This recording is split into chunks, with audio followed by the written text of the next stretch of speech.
Hey everybody, welcome to the first episode of my new Man2Man interview series. In this series, I'm going to be talking to interesting men about life, culture, self-development, spirituality, and of course, masculinity.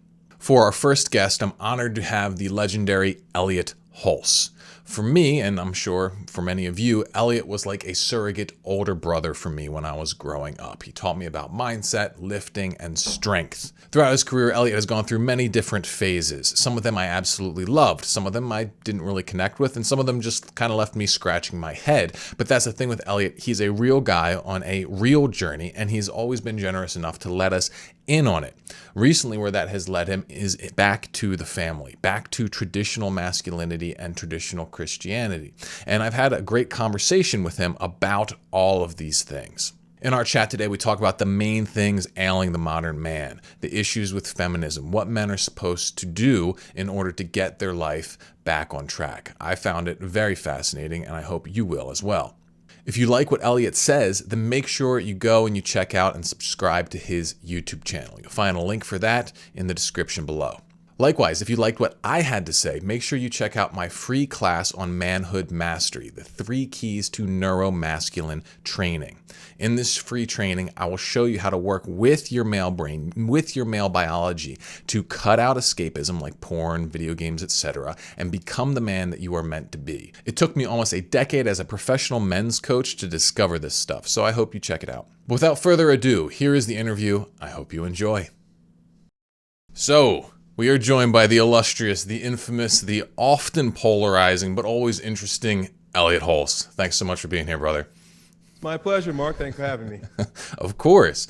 So you've gone through many different iterations in your public career. And I'm excited to kind of walk through some of that. Really interested to talk about where you're at today, what you're up to.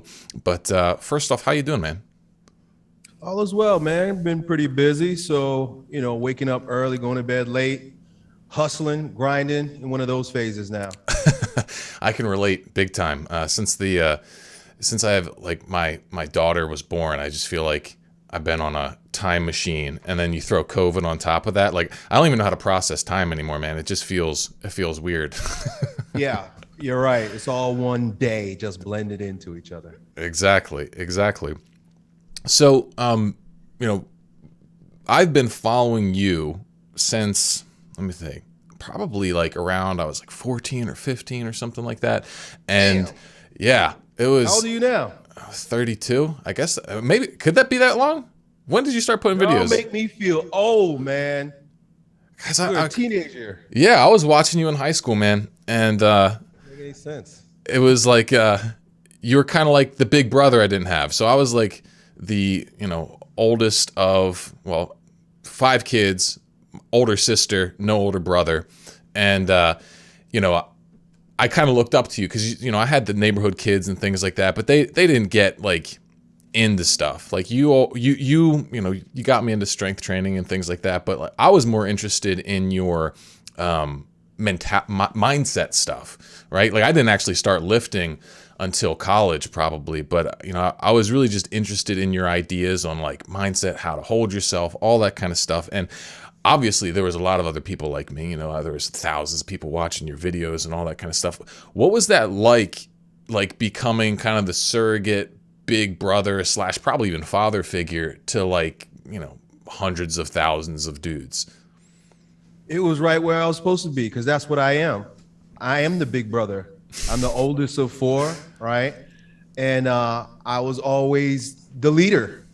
I was always the captain. I was always on top. And it was just where I've always been. And it's not even like I even tried to. It's just that's my nature. Wherever I went, I was always the first. I was always the oldest. I was always on top. I was always the winner. And so when I showed up online, it was just a natural progression. It's not even like I tried. It's just who I am, bro. I can see that. And I can see that through all your different kind of, stages and ideas too, is you're just confident about whatever you're doing in the moment. You just full bore, go for it, own it. And that's who you are and how you show up. Right. Yeah. I don't think about it. I just jump. That's my nature, bro. Yeah. I imagine that's actually like, that's a double-edged sword, because what cuts people down so much is the self-analysis. They get paralyzed, paralysis by analysis. This is definitely something I've struggled with a lot in my life. And sometimes it's just, pardon the term, but it's like useful to just go like full retard and just like stop thinking, just go. And like every once in a while, probably actually more often than not, you get a reaction. Something happens when you do that. You just start doing stuff almost on instinct. But it also, you can make some mistakes that way as well. So why don't you tell me, like what's it like looking back at your career and kind of looking at the different things you've gone through? Because I imagine there's guys watching this right now who've tuned in at different periods and tuned out, and it's like, what's your thoughts upon your trajectory? Man, it all revolves around the center of strength, and it always has. Like I said, like when I was a kid, I was in kindergarten, right? That's right before first grade. That's what they call it. Kindergarten here in the U.S. And my uncle lived with me, and he was a bodybuilder. He was a martial artist. He ran marathons. He was just a badass. I have his genetics, but I also had him as a mentor. I was just a little kid. And so he was teaching me and my brothers how to do like push-ups and pull-ups and just like busted up in the basement, kicking bags and stuff when I was just a baby. And so when I got to school, I was the fastest. I was the strongest. When I got to high school, my uncle started teaching. He came back into my life. He left for a while, got into some bad relationships with women, then came back. I was like, all right. So he decided to become a personal trainer, and he started teaching me and my brothers once again how to lift barbells. And so then when I played high school football, all the kids from my team, my house was across the street from the school. All the kids from my team would come over to my house, and I was teaching them how to lift. So because I was the strongest one.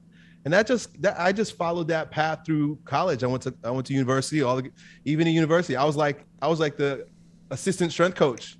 Basically, like the kids would come to me and ask me questions.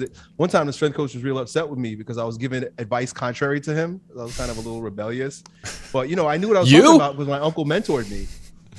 And so I was strength coach, and then I became a personal trainer. And then I started strongman training. I got involved with that. And then I started a strength camp, which is my company out in the park. And then it's always been about strength. And then I got famous for saying, become the strongest version of yourself and grow stronger. And so that's what people knew about me. And then now, my mantra is I'm making men strong again. Yeah. And so it's always been around strength. It's always been revolved around strength. It's always been around men's strength. And that's another thing that I never chose. It wasn't like I went out one day and was like, oh, I'm gonna make men strong. It just happened to be that's who's around me. Just being a football player and whatnot. And when I opened my strength camp gym, that's who was there. Even when I was a personal trainer in like just a basic gym, it was called Lifestyle Family Fitness. All my client role it was just all men. Yeah. So it's like, a lot of times people say that they want to know what their path is in life. Like, what is my mission in life? What's my purpose in life? What's my path in life? In a lot of ways, my path was just revealed to me. I just look back and I'm like, oh, well, I guess that's what I do. Yeah.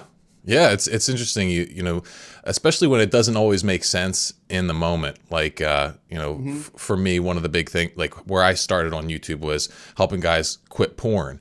And this is something that like I wrestled with for years and years and years. When I was younger, like I was, raised Catholic. And I remember the, one Lent in high school, I was like a sophomore or something. I was like trying real hard to quit. I wasn't going to masturbate, wasn't going to watch porn or something like that. And then I had this, I went like 30 days and I felt like I was all pent up. I was all emotional. I was upset. I was irritable. I felt like I was like going crazy. And then I relapsed.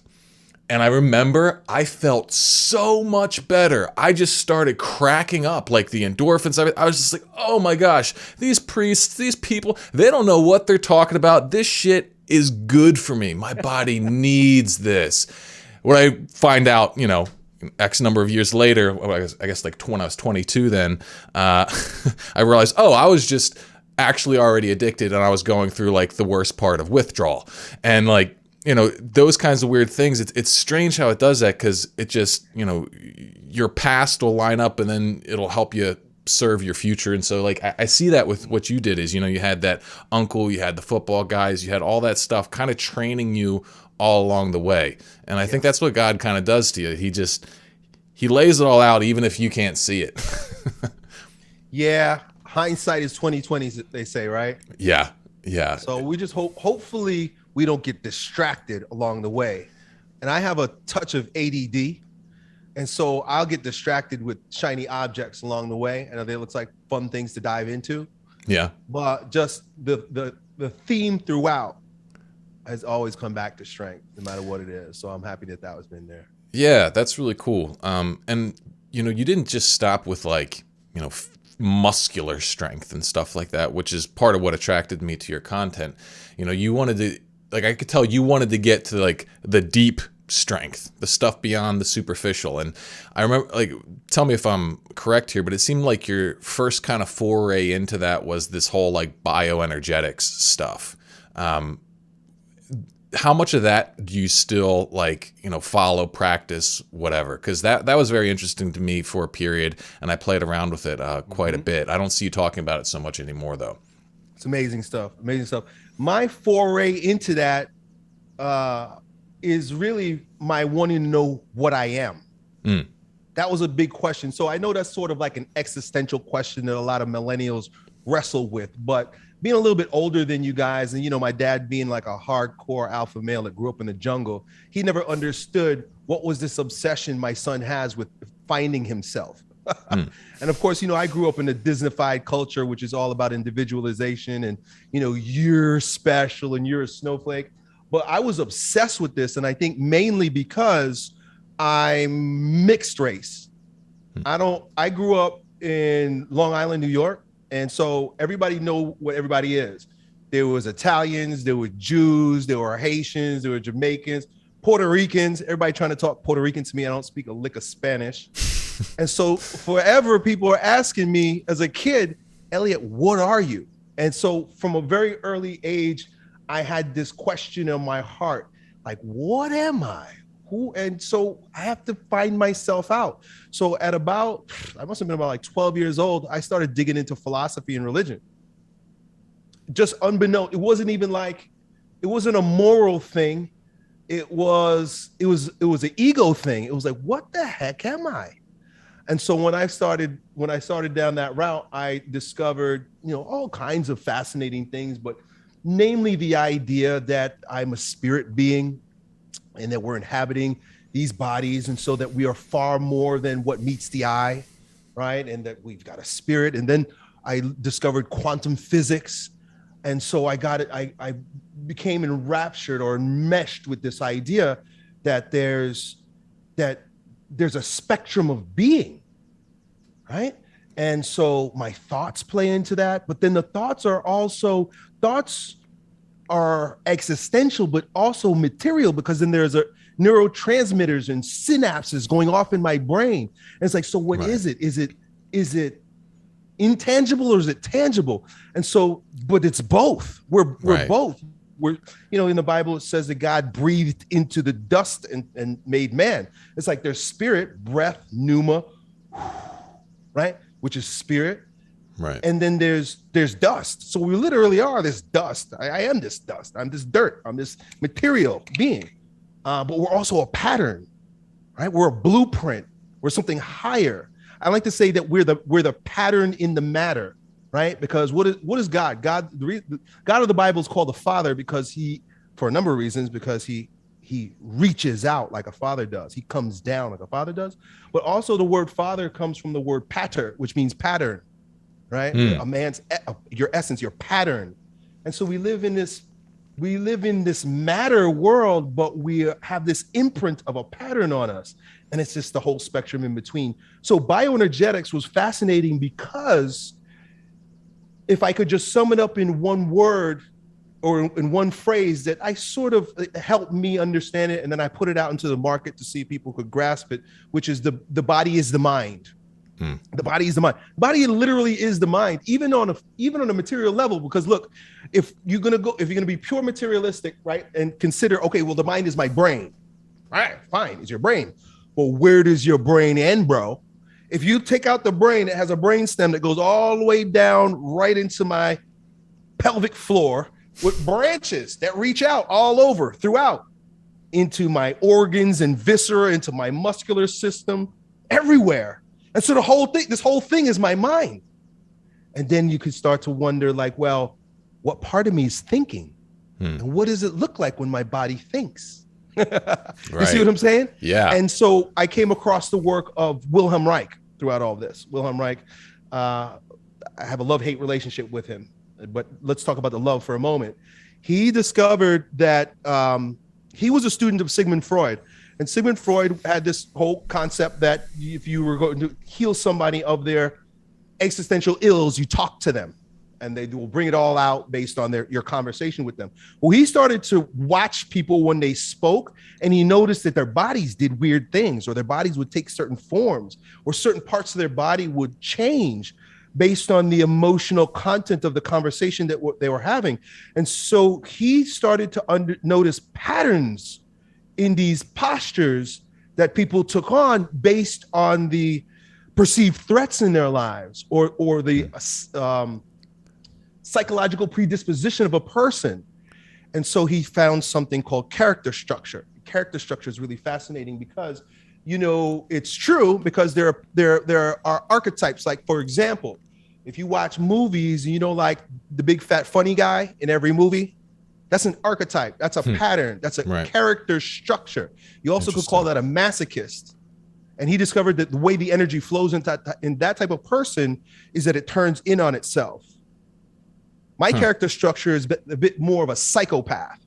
My energy rises up and I spit it out. I have lively eyes and I have a lot of energy. A masochist turns it in on himself. That's why he's always self-deprecating. And so these various psychopathologies became crystallized. He understood that they were crystallized in the body. And if they're crystallized in the body, you can heal somebody's mind by working with the muscle.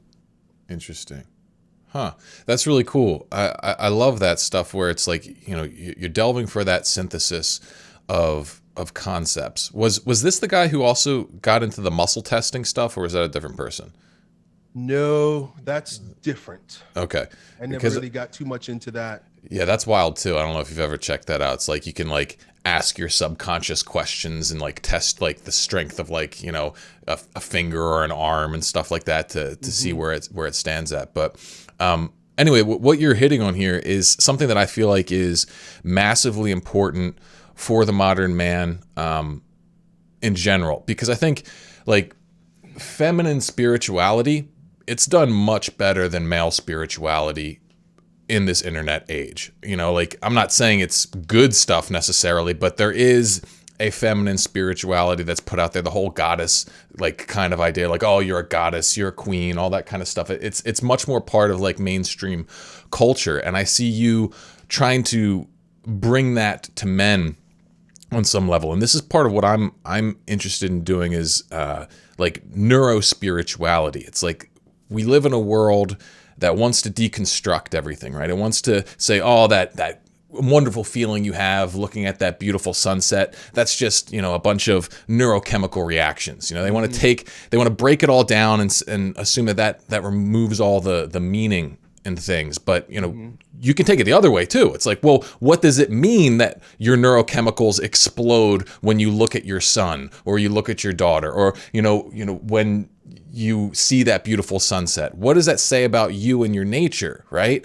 And I think this marrying of the spiritual and the physical, it has to happen, because the modern mind, it accepts these scientific truths, but in doing that, it's made the false assumption that it needs to shed all of its spirituality. But the reality is, as far as I see it, is spirituality is the study of meaning, right? That's really what it is. It's saying this matters. It's taking a look at the material world and then making a belief statement about it. Because if you're just looking at raw data and facts, you're never going to get outside of being an agnostic, right? Because it's never going to, like, raw data, raw facts, it's not going to tell you how to live. Like what's the famous quote? You cannot get an ought from an is, right? At some point, you have to take a stance about the nature of things. And probably the deepest one's like, do you matter? Do you have any intrinsic worth, or are you just this, meaningless husk, right? And so I think the study of the body, the connecting it to the emotions, the connecting it to the the whole thing is what needs to occur. What do you think? Yeah, it's all one thing. Absolutely. So for you've like, when you've gone through these different phases in your life, you've kind of changed your perspective on different topics. One of them I'm interested to talk to you about, to understand where you're at now, is the idea of masculine versus like feminine energy. I've heard, a lot of guys, they think, in order, you need to get in touch with your feminine side. And this is something that always kind of like rankled me. I didn't really like this. It's like, I don't feel like I've got a feminine side, and I just have different parts of a masculine side. And I wonder if that's like a semantic issue, or if there's some truth to it. What do you think about this? Like, do men need to get in touch with a feminine side? We've done that too much. We've become big effeminate crybabies over the past 40 years. And so we've done that. And I see great value in it. I do see value in that. This understanding that there's an aspect of tenderness. But in that, we've beat out all aggression in men. And so anything that is indicative of any form of traditional masculinity is denigrated. And so I also am convinced that none of this is by accident. And I believe it. I'm a conspiracy theorist, by the way. I believe it's I am too, mostly, a great ideological subversion meant to destroy a culture. Because if you weaken the men and you make women masculine, you destroy family.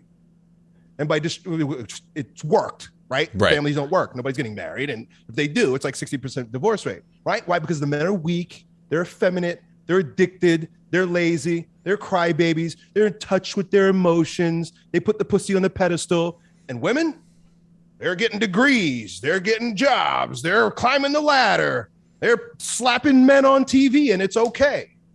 You see what I'm saying? So by doing so, and now we've got, we're at the peak of this now with transgenderism. So it's like, now we become so subjective, which is a fruit of feminism, this deep subjectivity. Even the whole movement that you described in terms of women's spirituality. Mm-hmm. I don't want to go too far down that rabbit hole, but that's a perversion also. Men created religion. It's always been men, as far back as even Hinduism, the oldest religion on the earth. It's a masculine religion. But anyway, we live in diabolical times that have been disoriented and turned backwards. So you end up with women behaving a whole lot like men, thinking a whole lot like men, doing ugly things for women, and you got men doing the same exact thing. It's ugly. The other day I was reading a really good blog post.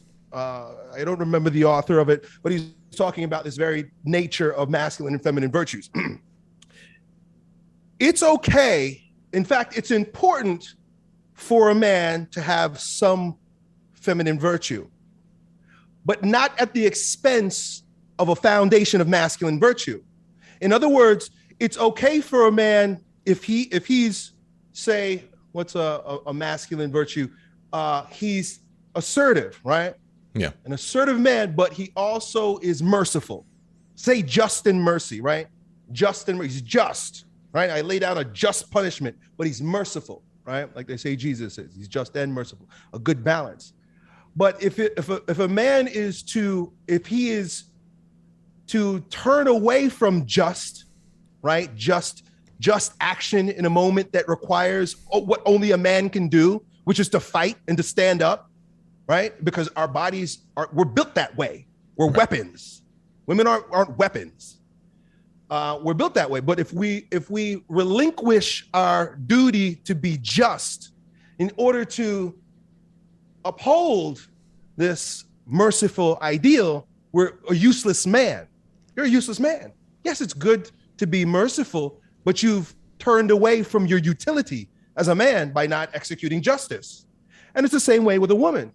For a woman to be so hard-lined that justice comes before mercy means she's a useless woman. That's interesting. So there's a balance, but it's not a 50-50 balance. It may be more like a 80-20 balance. A man must exhibit mostly masculine virtue if he's going to be useful as a man. You know, it's really interesting you put it like that. Because I've come to something similar in my own take on things. Like, you know, there's been a lot of attempt to define masculinity. And it's like, oh, masculinity is this, this, and this. And it's kind of just like, why? Well, you know, it'll look at evolutionary arguments and things like that. But the one that's most interesting to me is the neurobiology sort of take on things, where it's like, all right, if you have a male brain, there are certain patterns of behavior that will function well in your male biology, right? Like, for a man, he's going to feel his best when he's got roaring T levels. And guess what's like one of the biggest factors that determines that is how you live. It's not just, you know, what you eat and, you know, how you work out. Obviously that plays an effect on it, but it's like, are you taking risks? Are you being assertive? Are you entering into conflict? And so it's got me thinking that, like, really masculinity and femininity, it's like what you said. It's like, there are different hormones that we're optimized for. Like men, like you said, we're warriors and we're workhorses. Like, if you want to feel your best as a man, you got to be pushing yourself on some level. That's just what you have to do. And so there are certain, you know, behaviors that will align with that, right? And then women, they're much like, so for men, that's like the cortisol, dopamine sort of pathway. You know, you get hooked into something, you just go, you become that machine. But women, they're much more like the estrogen in them. It synergizes, to my understanding, more with oxytocin. And so it's like they are going to be feeling their best when they are being compassionate, connected, you know, operating like that. And it's not that men don't have oxytocin. It's not that men can't do that. It's just that there is a certain kind of activity that men must orbit around. Of course, they can dip into that operation that women have. And women, they can dip into that you know, striving, goal-setting, kick-ass kind of mode as well.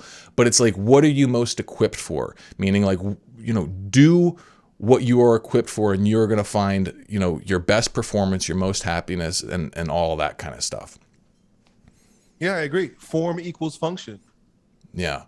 We're trying to function outside of our form, and it doesn't work. That's why we're suffering right now. Yes, we are suffering a lot right now. What do you think are like the biggest things guys are struggling with today? I think the biggest issue facing our culture is fatherlessness. Fatherlessness. Can you say a little more about that? Fatherlessness in regard to the father in the home, and also our sense of meaning that comes from story, mythology, religion, God the Father, the patterns that gave us purpose as men in our lives that our ancestors understood.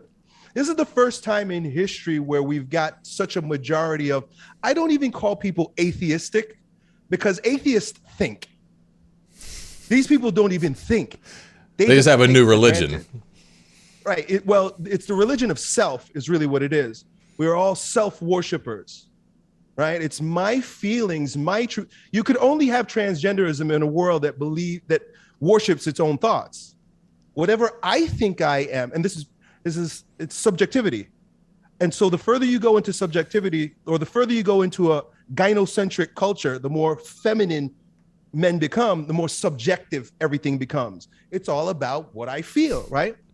And you give women grace for that, because that's their nature, but that's the way men are behaving today. Right. Did you see that documentary, What is a Woman? Yeah. What'd you think of that? That's how silly we are right now. I know. To even see that people take themselves that seriously, and they call themselves university professors and whatnot, to me is mind-blowing. Yeah, it's like that documentary was simultaneously like hilarious and terrifying at the same time. Yeah. It's like when I saw that, I was like, I'm gonna have to send my daughter to private school, because like, man, I don't like, if this stuff really takes root. Like, thank God I do see that there is backlash starting to form. It's a little bit tepid. People are still afraid to speak out and things like that. But if this goes unopposed, I don't see how Western society continues. It's going to be something. It'll transform to some kind of weird, communist, atheistic, like crazy town, unless people are willing to stand up and, at the very least, speak the truth. Right? Like, you don't need to necessarily be a paragon of virtue, or adopt the same morals or spiritual values as me, but like, if people are willing to at least start speaking the truth, we can maybe stop this backslide. But where we're heading is frightening to me. What do you think? Where do you see us ending up if we do not have men starting to embrace traditional masculinity again? Well, it's about the father again. We have to return to the father. We've slid this far because of our detachment from fathers, meaning, and then also, I'm talking like the literal flesh and bone father that busted his nut and gave you through your mama, and I'm talking about God the Father. And so it's interesting that if you study cross-cultural studies of initiation, masculine initiation, it all begins with the men, by the way. I'm talking about men because it starts with men. Masculine initiation, there's a pattern of movement away from the world of the mother into the world of the father. But it's a two-pronged approach to the father. It's called atonement. So the world of the mother is the world of matter, is the world of sensation, is the world of comfort, it's the world of mommy. It's the matrix, even the word matter, mommy, matriarch, matrix. It's the material Maya that we're hypnotized by. Right. So like God the Father, Mother Earth kind of thing. Right. Pattern in the matter. And so for a little boy, for girls and boys, it's very different, because there's a movement away from the integrated ego with the mother that both boys and girls have, both baby boys and girls have. They think that they are their mother because they come out of the matter of our mother. I was in my mother. You're in your mother. We're made of the stuff of our mother, and and then we come out, and then there's an ego split at some point where the baby recognizes, oh, I'm not my mother. But for a little girl, that happens once. Oh, I'm not my mother's ego. She's there, I'm here. But for a boy, it happens twice. And then it continues. And not only does it happen twice, it needs to be consistently supported. That's why these people who say, oh, you don't need to be taught to be a man. Why does anybody have to teach you to be a man? You should just know how to be a man. They don't understand anything. They don't understand biology. They don't understand psychology. They don't understand anthropology, because we all come in many ways like our mother. But then there has to be a movement towards something that is above, which is father. And a boy has to do that. They call it the Oedipal phase. That's according to Freud. So that two things is like, one, he realized, oh, I'm not my mother. And the second one is, oh, I'm not even female. I'm something different. Right. That's a crisis.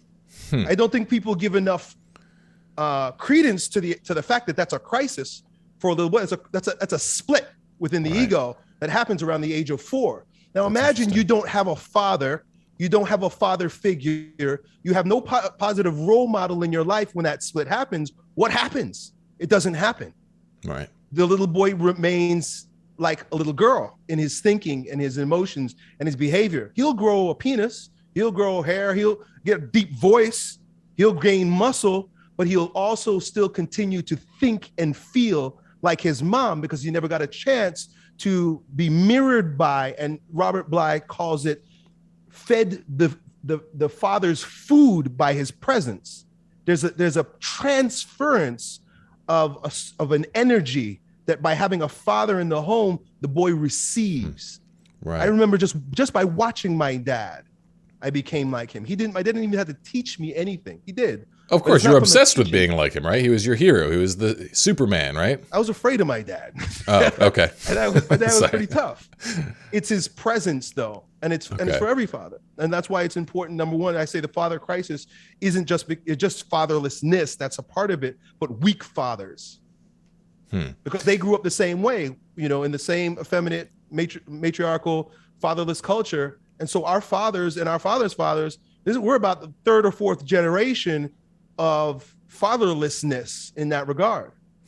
Right. And I think, what you're talking about rings very true. It's like the guys who never make that transfer into masculinity, like if they're in a society that tells them that's okay, they'll feel okay. They'll feel right for a little while. And a lot of that is allayed, in my opinion, by pornography, because pornography becomes kind of like this surrogate mother for guys. They can just, instead of going to mommy's tit for comfort, they just go to the virtual ones, right? And their dick becomes their new, pacifier, their new binky or whatever. And so that's why I view quitting porn as the rite of passage for the modern man, because pretty much, I was the first generation that like hit adolescence in the internet age. And like, there was no guidance out there for us. Like, my parents didn't even know like what was even on the computer. Like, it was just like one of those things. We had unrestricted internet access to it. You get hooked on it. And I don't think it's possible to really find yourself as a man when you're still plugged in to that thing, right? Because, until you have to actually take responsibility for your sexual energy, learn how to hold it as a man, there's a fundamental weakness that exists inside of you. And this is the thing. It's like, just like how you can train your body to hold greater weight, being able to hold your sex drive, that's a different kind of strength, to be able to feel it. Like most guys, they can't even feel it. They feel their sexuality for a second. They're like, oh God, I gotta go jerk off. Like, it hurts me. And it's just like, no, that's your potency. That's your fire. You got to learn how to hold that shit. Right. And I've seen you mention a little bit about, quitting porn and that sort of thing. So you must be, keyed in onto this somewhat, right? Yeah, I'm a mentor to your generation. You started watching me when you started watching porn. Yeah. So I know what you guys are all about. Yeah. Right. And so I get the questions. They're all coming in. And these are like, these are grown men who are, like you said, are stuck with a binky, but it's their hand on their dick. And you nailed it when you said that, bro. It's definitely, they're tethered to their mommy nature through the sensation of blowing their load. Exactly. And so what else can men do, other than quitting porn and stuff like that? How can they reclaim their masculinity in a culture that I see there's like two extremes in it. Like, one, we've got obviously the hyper feminized culture. That's the bulk of it. But then there's a lot of stuff online that's like very cynical. It's masculine, but very cynical. It's like a lot of the red pill stuff. It's like, very anti-feminine.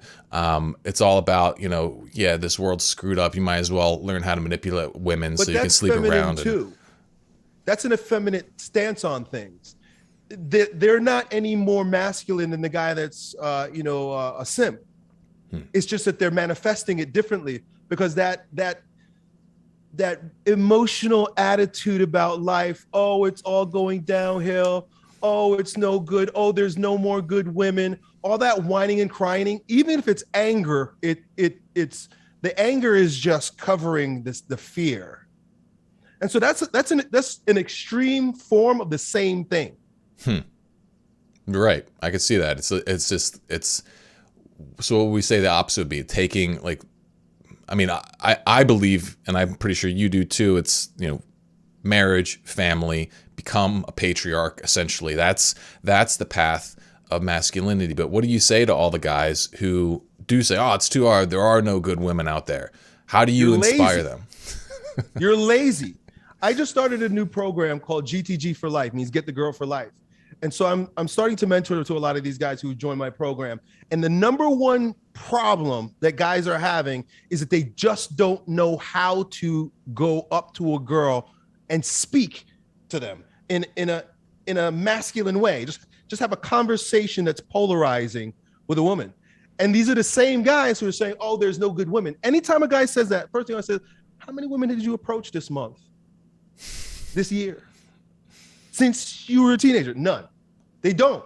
It's entertainment. And here's the thing too about the red pill part of the manosphere. Yeah. Men are everybody's attracted to some sort of an emotional charge. Fear is very emotionally charging. Anger is very emotionally charging. And when you watch, I catch myself. When you watch those videos, you get a lot of fear and you get a lot of anger. So it gets very addicting. And so a lot of the guys who are so-called, or a lot of the guys who have adopted this mindset, it's just like people who watch the news and they think that COVID's going to come and kill them and that they got to go take a bunch of shots and stuff. Right. It's the same fear. It's just manifesting itself in a different way. You're afraid of the boogeyman germ coming and killing you, and you're afraid of women. So much so that the mask that they wear is, I don't talk to any woman. They're just afraid. They just stay away. Oh, because I don't want to get divorce rate. Bro, you haven't even talked to a girl in 2 years. What are you talking about divorce rate? I have no idea. Right. They're afraid. And so they're reverting to their mommy nature the same way, but it's just manifesting itself a little differently. Yeah. And then you have like the guys who are just really into the pickup and things like that. They just wanna, bang infinite numbers of chicks and go that route. And I always had a big issue with that, because I'm like, how is that masculine? Like, if you are not building anything, like if you leave no genetic legacy, like, I used to follow these like red pill, like, guys or whatever, talking about how, like, any guy who's a real successful player eventually, even if he's married, he's always allowed to have a girl on the side, and, all that kind of shit. And it's just like, dude, do you think about children? Like, that's the thing that's missing in a lot of the red pill like conversation. It's like guys get into it because they want to get laid, but then they never think about, it's like, what do you want your kids to be like? How do you want them to be raised? Do you want kids at all? Like, to me, the idea of never wanting kids, that's like an idea of like self-castration. Doesn't seem masculine to me. And then if you do want kids, why would you want to do anything that could hurt them, that would screw them up? Like, divorce would be horrible. Infidelity would be horrible for them. All that kind of stuff. And it's just like, it's weird because so much of the masculinity sphere is built around this like notch count mentality. And it just seems so jacked up. Yeah, they're pleasure seekers. How is pleasure seeking masculine at all? I don't see a guy like that any different than an obese guy who brags about how much ice cream he ate. What's the big deal? You're running around having sterile transient sex so that you feel good about blowing your load in a bunch of broads. There's no pride in that. What's the pride in that? It's no different than a guy who's like, look at me, I ate all 37 flavors of ice cream. Are you proud about that, dude? You have no self-control. Yeah. But so here's the counter to that. I think it would be something along the lines of like, well, men are only viewed for like what they can do. It's like, and there's like this bitterness and cynicism about how like men are just used and objectified in society. And it's like, what, you're going to tell me to provide more value? And just like they're angry about that. What do you think of that? It is a natural instinct for man to be generative. And both genders do this, but women do it through childbearing. And so both genders are perverted in our culture because childbearing is looked down upon with women too. Their lives suck too. It's not just the men. Right. For a woman to be told to be a woman, which means be a wife and a mother, is highly looked down upon.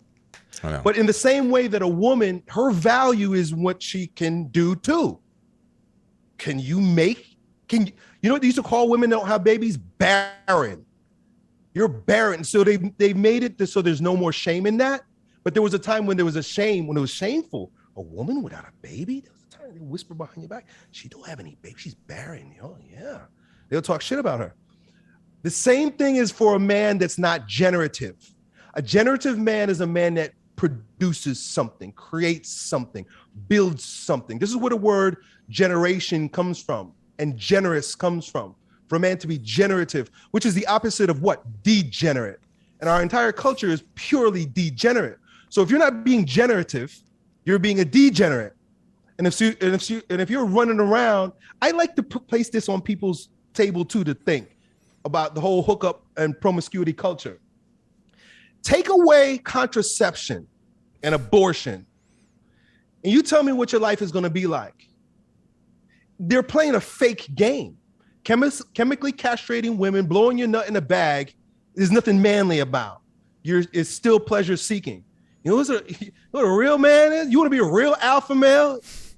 You go out there and you make a bunch of babies with a bunch of different broads and you take care of all of them like a king did back in the day. Like Have a Elon harem. Musk, right? Yeah. Yeah, have a harem and take care of all those kids rather than leaving them for Uncle Sam to take care of and for taxpayers.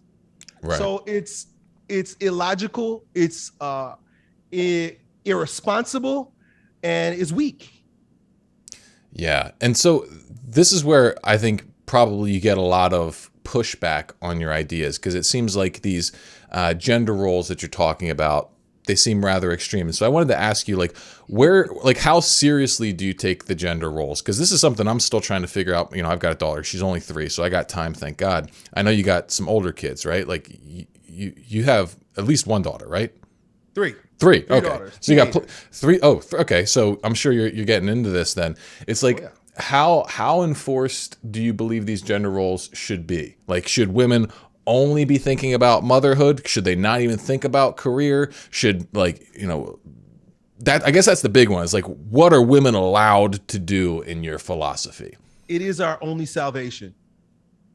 What? A return to traditional gender roles. A return to tradition, a return to Christ is our only salvation. There's no other way around it. Anytime the progressive like to use the word progress, oh, we're progressing. To progress off the cliff is not to progress. We progress so far that we're retarded. We need a return. And so, you said that it sounds like the things I'm saying sound kind of radical. I don't know what you said, but there's nothing radical about natural law. There's nothing radical about moral law. There's nothing radical about how things were done for 2,000 years as the West built itself on the back of Christendom. That's what made us amazing. So it's just a return to what works rather than, this postmodern Marxist ideal that is leading us to a dystopian world that we're experiencing right now. Yeah. And so in your mentality, like, going back to that idea you were talking about before, where it's like, oh, if a woman was barren, it was like, it was really looked down upon. It was like, oh, there's something wrong with her. I mean, obviously women can't always control that, right? Say a woman isn't able to conceive. So what, in your perspective, should be her path? A woman who can't conceive? Yeah. Just by her, there's probably going to be a whole lot of them coming up here in the next generation. We're being sterilized as we speak. I have this term that I heard reading this real old book one time. I thought it was pretty cool because, they're so based back in the day. They don't mince words. Misplaced maternal instinct. And so you're seeing a lot of that already right now with all these cat mamas. Oh, these my fur babies, these cat ladies and whatnot. So a woman's need, her desire to nurture doesn't go away. It just gets perverted.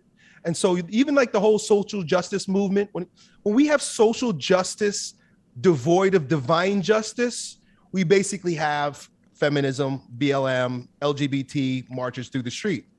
It's misplaced maternal instinct, mostly led by women who they're not generative women. These aren't women with babies. Women with babies have better things to do. These women don't have children. So, but as far as like it just being like a scourge upon you, it's just like, man, like there's nothing I can do. You just can't have a baby. It's just life, that I don't know what to say. You figure it out. That's God's plan for you. So you figure out what you're going to do with that. Not every couple can have babies, but I tell you what, we live in a world where there are lots of children that could use help. Yeah. A lot of children are born into bad situations, right? Maybe not. You decide to help some of them, take care of them instead of just feeding your cat, maybe help some children. But, that's, I'm not putting my foot down on that one. That's, that's unique to everybody's situation.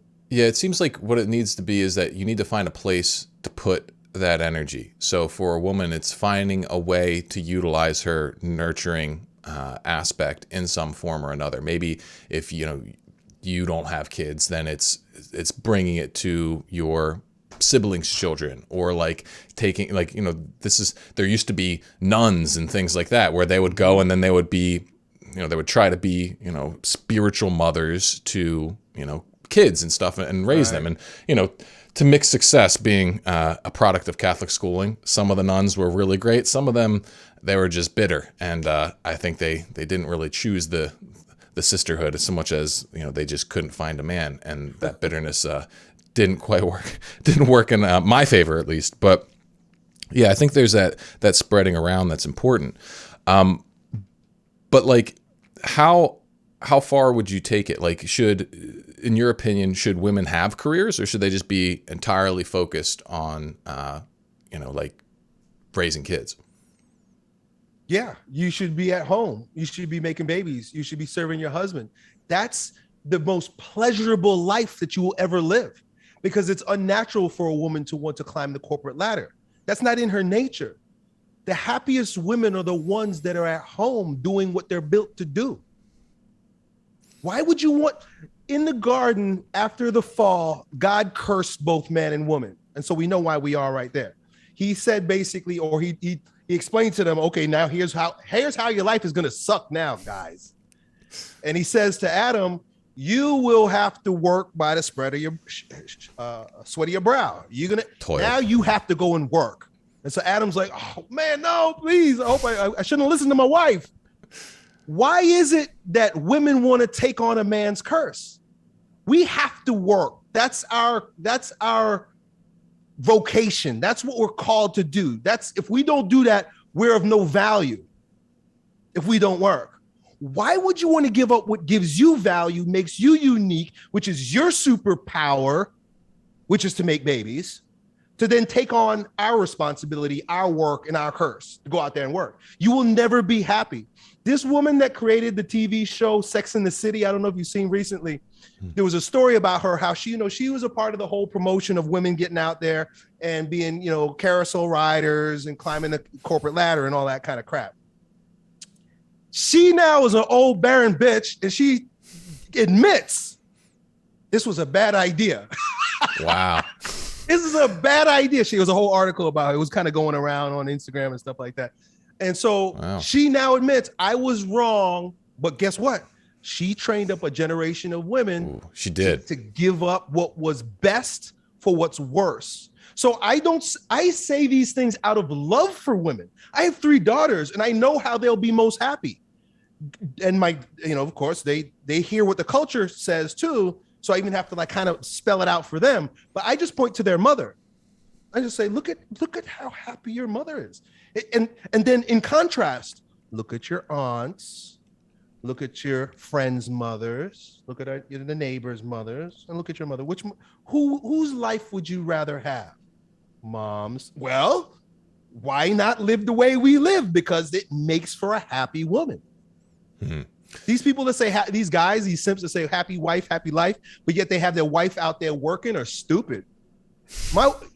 Happy life. My wife is happy because she's being a wife. Happy wife is usually, when people say happy wife, happy life, it's usually a disordered wife, happy life.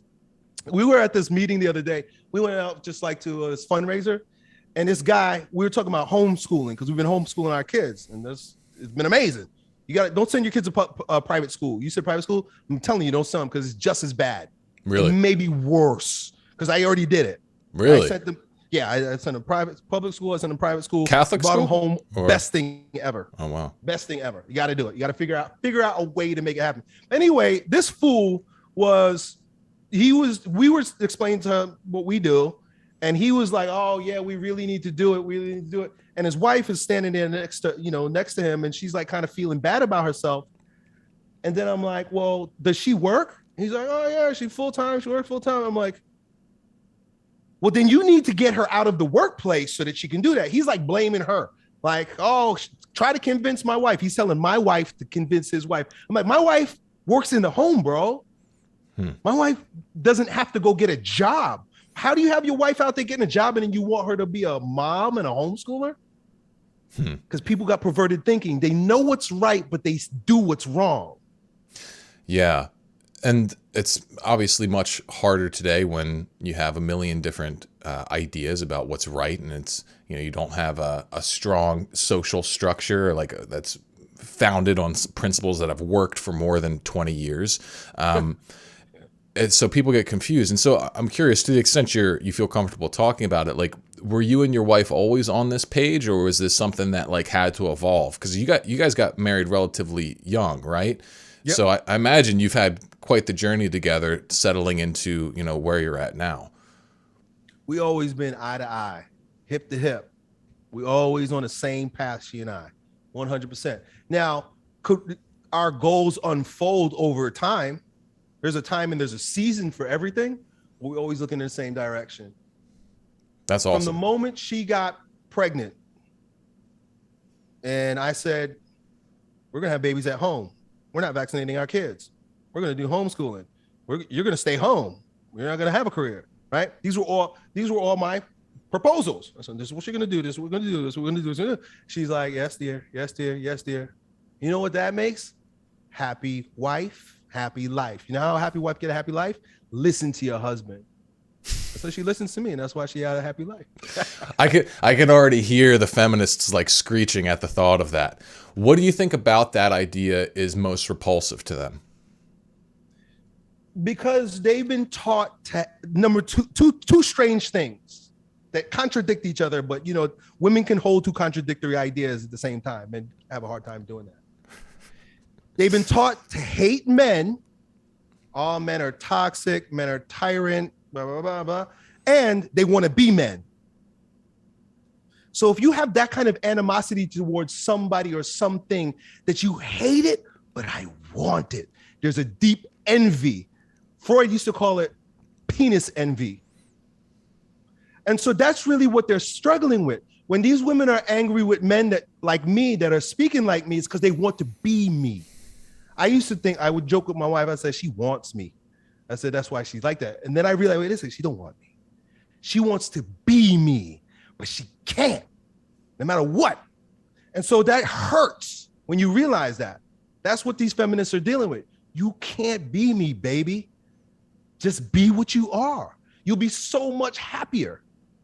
But, you know, I can't blame them too, because men are weak. So here's the thing. For a woman to truly be happy, she gets to submit to the authority of a man. What a great place to be, where you don't have to make these kinds of decisions. You don't have to be the head. You can relax into your feminine. A woman who's relaxed into her feminine because she allows her husband to lead has better orgasms, because she can just lay back. Where was I going with that? But you know, these hard up women, these hard ass women, the part of the reason why they become that way is because there's no strong men. Men have been taught not to be strong. They've been taught, and I remember being this way too myself. My dad, and I'm just lucky, by the grace of God, my dad is the way he is. So I woke up one day and I realized, oh my God, my dad's right. Well, I grew up thinking my dad was like toxic. Because my dad's like a tough guy and he's the leader. He's just, you know, my dad's like old school masculine man. That's just the way my dad was. And I remember, you know, learning in, you know, school and the media, the whole gynocentric mindset. I used to, when I was a youth, I used to think, oh, my dad is wrong because, you know, he's so hardcore and blah, blah, blah. And then I was an effeminate man. I was a weak man. And I saw how that was leading me down the wrong way. And so I was so lucky that I had the model in my father that I could turn around and follow. And my dad has a great life and my mom has a great life. They have a great life together, but it's because my father is a strong masculine man instead of a flimsy slapdick. And so my mom follows his lead. My dad says something, my mom doesn't fight. Yeah. And how much do you think the comfort factor in our society plays into the feminization of it? It's like, it's very, you know, if the world were to go to shit, we were going to be in like a you know, post-apocalyptic Mad Max world. How long do you think the principles of feminism would survive? It would die immediately because it has nothing to rest on. It's made up. It's her imagination. The clouds burst when the shit hits the fan. That's it. All that imaginary shit, that's gone. There will be no more transgenders. There'll be no more feminists. All that will be gone. Yeah.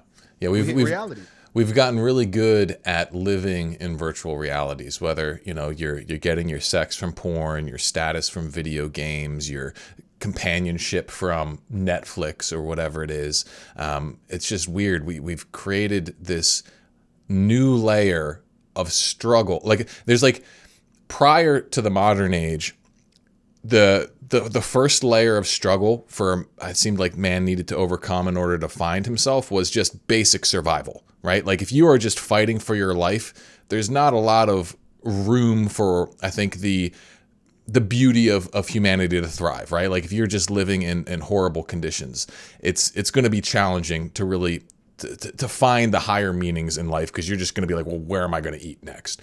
But in the modern world, it's like we flipped it on the head. It's like you're not going to find your life because you're too busy living this virtual life. And it's like coming back to like, well, what is real life, right? Like what is the thing that we should be focusing around? What do you think like a man should, like what should be his top priority in his life? Like what should he, like I'm going to abandon all this dumb fake bullshit for what? The first thing is have a firm grasp on the fact that you're gonna die. And this was the organizing principle of our lives prior to carting off and sterilizing the idea of death. There was a time when we lived with death at our front door. You would kill your own chicken, you would kill your own cow, you would bury your parents in the backyard. If somebody's dying, they will die at home in their bed. Well, all that is sterilized. Also, we become sort of hardened against or jaded against death because we see it all the time on TV. Death, it's like expendable. It's like impersonal too. It's just like, oh, another murder, another, shooting, another whatever. Right. So when death is not at the door because you think that you're going to live in this flesh forever, you take everything for granted. So there's no organizing principle around YOLO, because it's basically do whatever you want to do while you're here, get what you want to get and go.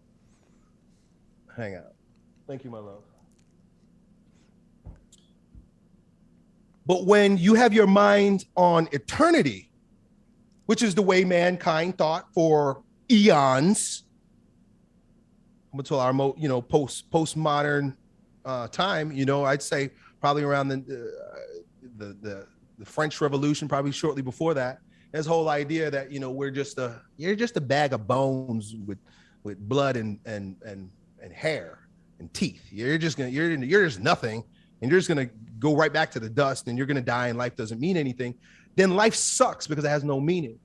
But if the organizing principle is I'm going to face death, and because scientifically energy doesn't dissipate or just transforms, I will be living in a different state. Some people call it heaven, and that there's a fate, and that it is practical to consider that there's a judgment. How did you live? What choices did you make? Did you receive the open doors, or were you stubborn and self-worshiping? There will be a judgment, and after the judgment, there will be an eternal hell. Your soul will live in a state in which it was trained the way you lived your life. You lived your entire life with greed and fear. Your soul will be crushed for eternity after it leaves this body in that state. Or did you work to mortify your flesh? Did you work to sanctify your soul? Did we work to create more virtue or more vice? And as a result, heaven, a higher state, an elevated state. This is, listen, you could hear me say this and say, oh, Elliott, that's pie in the sky thinking. But is it not more practical and a better way to organize one's life in order to make choices that are beneficial to you and to others? Then I'm just a bag of bones and I'm going to die, so I'm going to do whatever I want anyway. Yeah. So it's the practicality of that. Religion makes sense for it as an organizing principle for our lives. Yeah, I agree. I tweeted this the other day. It was something along the lines of like, the true spirituality, true religion is the same thing as the pursuit of optimized neurochemistry. Like, if you think about, like, how can I maximize the feel-good neurochemicals that I get in my life, right? Like, the first glance answer is like hedonism. It's like, I'm just going to do whatever feels the best. Well, it's like, you do that, very quickly your life becomes a living hell. And it's like, okay, well, that's not the answer. So what is? And it's like what you're saying. It's like, you have to learn how to work with your nature, understand your nature, work in harmony with other people and their natures, and pursue the greatest good that you possibly could. Literally it's like commandment number 1, love the Lord your God with all your heart and all your soul and everything, right? You throw it all at God, which means your highest conception of the good. And if you don't do that, well, then you're going to be less happy than you could be. Bottom line, there is no other path. And we've lost that because the atheist movement was really effective, in the 60s, 70s and onward. It's just like, oh, you're going to, worship this weird bearded dude sitting in a cloud. And that's just, it's gotten so ingrained in our culture that as soon as you start speaking in spiritual terms, people's brains shut off. It's like, oh, this moron, I kind of liked what he had to say until he started mentioning God. And it's, you know what I'm saying? Like, I imagine you've gotten quite a bit of that since you've become more vocally Christian. Yeah. I've always spoke about God. I've always been a seeker. But the Christian stuff seems newer. And that's something I wanted to ask you about because, I've been on my own journey. I was raised Catholic, and then, a lot of, because of the sexuality stuff, it's like, oh, you can't do this or you'll go to hell. It's like, well, I don't see any option. You're not telling me how to deal with my sexuality. So I go into porn and, it seems like, it works or whatever. And then in college, I got into Eastern religions, studied Buddhism, Hinduism, got really into the occult for a period. And around the time that I quit porn, I had my reversion to Catholicism, and I'm practicing Catholic now. And so it's interesting to me to see you. You got like Saint Joseph behind you. You got all that stuff. So can you tell me a little bit about like what your spiritual journey looked like? It looks a lot like yours, bro. And they say when the tide comes in, all boat rise. It's a zeitgeist, right? It's God's pattern. There's this movement I see on YouTube. A lot of people talking about the chosen ones. But in a way, there's some sort of truth to that. It's like, well, God had us written on it. He was written in our hearts from the beginning, especially as Catholics, because you were baptized. I never understood the value of infant baptism until I reverted to the faith because of the grace that comes along with it. So many graces that I didn't realize were there my entire life as a byproduct of my infant baptism. But my journey was a lot like yours. I hit a point in my life where I was struggling, but it was because of my own self-worship. I got to a point where I was deep into the new age. It wasn't working for me, right? I had to try it out like everything else. And that's the good and the bad of the time that we live in, because we have so many options. Our parents were Catholic because they had no other choice. I was like, well, what else is there? Geez, it doesn't make any sense. But I grew up, the internet came out and I was like, wow, I discovered all kinds of stuff. Right. So it's good and it's bad, but it gave me an opportunity to try all kinds of stuff. And it led me down the path that it will always lead you down when you go new age, which is self-worship.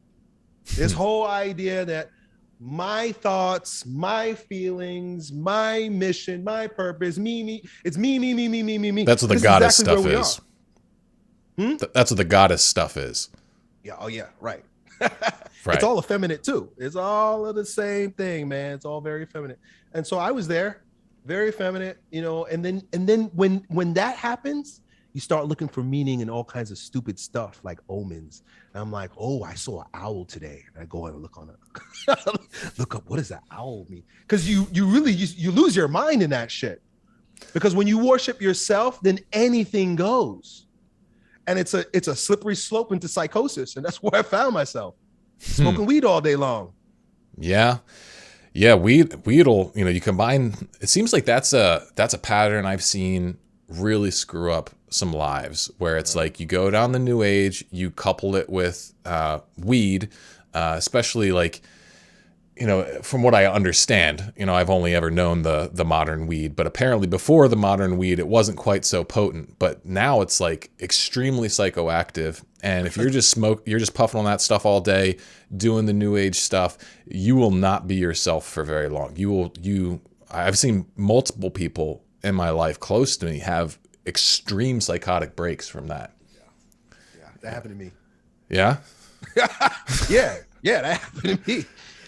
That's where I was, probably like 2016, 17, 18. I got to a point where I worked real hard for a long time. I started my family very early. I started my business very early. While most of my friends were jerking off, I was building, right? I started in my early 20s, and I would never do it the other way. But as a result, I hit the wall when I was like in my early 30s. Like by 34, I was like, boom. I was like, oh man, I need a break. Never smoked weed a day in my life. Never smoked weed a day in my life. Maybe a day. But I was never into weed. Yeah. I turned 34, it was about 34, 35 years old. I was like, man, I just need a break. Let me just start smoking some weed. Next thing you know, I was smoking weed. I was doing yoga. I grew my hair out. I became a hippie. I was allowing myself to do that because I was like, in a way, I thought I deserved it, right? That's an effeminate way of thinking. Oh, I deserve this. I thought I deserved it. And I was giving myself a break, but it became a trap. That word slippery slope is fascinating because you go down fast, but it's not easy to come back up. Right. That's interesting. Yeah. When did you have like that turning point when you realized, man, I've been had, like I'm in a bad spot. I need to switch.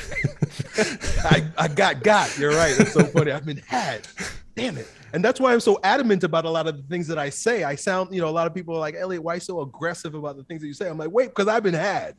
And I want to see it happen to you. I love the way you say that. Bro, it literally was, man, by the grace of God, so many different things. But my father-in-law, well, he was not a well man, my wife's father. And he was an alcoholic and he lived a hard life. His wife, my wife's mother, she was a mess, just, bad stuff. And he got to a point where he injured himself at work and he ended up like real sick in bed at home. And he was basically dying in his bed by himself. And then so my sister-in-law went and brought him to Florida, like to try to help him out. And he came here and he was getting better little by little. He was still in the hospital. He had liver problems. He was just very sick and frail. And they thought he was on the mend. And then one night, I'm sleeping in bed and I hear God's voice. I don't know if it's God. I don't know if it's an angel. I don't know what it is. You call it whatever you want. My subconscious. But something spoke to me in a dream, or the voice is clear as day saying, you, talking to me, and Guy, which is her father's name, you and that guy, you and Guy are about to make Colleen very miserable. Colleen's my wife. I woke up, I popped up, and I was like, whoa, wait, what? You're about to make her very miserable. And I love my wife. I don't want to make her miserable. That's not what I live my life to make her life pleasurable. And so that instant, that day, Colleen thought it was crazy. I popped out of bed. I started making changes right away. I was like, all right, this needs to change. That needs to change. And so I started making like superficial changes around the house and between us. I was like, we got to stop this. I got to stop that. And so that very same day that I received that message and turned around, her father died. And then this sense of responsibility just descended upon me. I've always been a responsible husband and father. I take care of my kids. I do everything for my family. But for the first time, the truest sense of the word father was imprinted on my heart. And I began to understand my vocation as a husband and why a father gives his daughter away, because we then become like our wife's father. I know this world doesn't like to hear that, but a woman is given away in marriage. That's why in the Bible it says they were marrying and being given away in marriage. What does that mean? It means men marry, women are given away in marriage, because a woman is to be under her father's authority until she's given in marriage. And so, of course, we, as fathers, we give up responsibility to our daughters. By the time they turn 18, we throw them out to the whorehouse at the college campus. But when you do it the right way, I'm responsible for my daughter's chastity. I'm responsible for her protection, her provision. You're responsible for your daughter until you give her to another man and say, now you protect her, you provide for her, and but of course that's very odd in our world right now. But I got that sense it just poured down on me on that day that I knew I was responsible, but I didn't know to what extent until that day. And so it was, in many ways, it was a process of returning to my father, because I began to really see him for what he has been and what he was. I was able to see him. I was able to take off my gynocentric lenses and see my father. And then it was a journey back to the Father, because I started fasting. And I just got the sense that I need to fast. And so I started fasting at that time too. And in my seeking out spiritual support for fasting, I came across the writings of the Desert Fathers and the patristic writings of the early church. And it was a lot of orthodoxy, right? I was like, that's because they still talk a lot about fasting. And so I'm reading, the Philokalia and all these kinds of books and stuff, and doing the Jesus prayer, right? And I'm like, because that's a part of the fasting. Do the prayer of the heart. Breathe in, Lord Jesus Christ, have mercy on me. And so I'm doing that. I'm praying that. And then one day, one day I just had this heaviness on my heart that I needed to repent. All of a sudden, all my sins of the past started just coming into my mind. Like all the things that I did that I forgot I did, or I never thought anything about it. It was like, oh, what's the big deal? Everybody does that. All of a sudden, like God is convicting me. I'm just sitting there one day and I'm being convicted. I started crying. I'm like, I'm a terrible person. I'm not as great as I thought I was. And I used to fool myself because, people send me emails or they comment, oh, Elliott, you changed my life. Oh, Elliott, you're so great. So I really believed that shit. And I sat there that day and I was like, I am a terrible person. And so in that, I was prompted to go to confession. And I didn't even know what that meant at the time, because I hadn't gone to confession since I was like 12 years old or something when I did, my first confession. That was like my first and my last confession. I went back to that. I went to religious instruction. And I didn't even know where the nearest Catholic parish was. I didn't even know what a sacrament was. But I just knew that I needed to go see a priest and I needed to repent. I needed absolution is really what I needed. I needed that reconciliation with God the Father. And in that moment, I remembered I was Catholic. I was like, wow, I actually can just show up at the church. I don't have to go, like if I was Orthodox, I would have had to like go through their rite of initiation or whatever. Right. And being Protestant is so empty. Protestant don't offer any kind of sacraments. They don't offer anything except the book, Bible. And they made up their own Bible anyway. And so it's not like I knew I can go there and I can receive Christ. Catholics, we receive Christ in our body. We receive absolution in Christo through the priest. There's all kinds of beautiful sacraments that are available to us. I didn't know anything about that. I took it all for granted. And I went there that day and I confessed. I poured out my heart. I gave him like 34 years of sins, and my life changed in that instant. I went to mass every single day for the rest of that year. And I love it. I love the faith. It's such a deep faith. It's such a beautiful faith. It is so intelligent, even though it's been dumbed down. All the greatest minds have, in some way, shape, or form, either how would you say, in some way, shape, or form, either directly or indirectly, come out of the Catholic faith. I mean, Catholics created the first universities in the West. Right. Yeah, Catholicism, it's interesting. Like I fully identify as Catholic. I practice, all that kind of stuff. But it enrages me in some ways too, because it's a lot of it's been so feminized. There's obviously all the scandal, which is horrible. And it's like, one of the things that I wonder, it's like if the Catholic Church, like, apparently, like, this is my understanding, I could be wrong on this, but it didn't always used to be where you had to be celibate in order to be a priest. They actually cut that out, from my understanding, because they didn't want like cardinals passing on stuff to their sons. They didn't want like nepotism in the church. And so they said, all right, now you can't get married anymore. But I feel like the what that has led to is basically a priesthood, a leadership that in itself has kind of disconnected itself from its masculinity, and this has, been taken further with, like, I think it's like making it far more accessible, like putting all this like folk music in it and everything like that.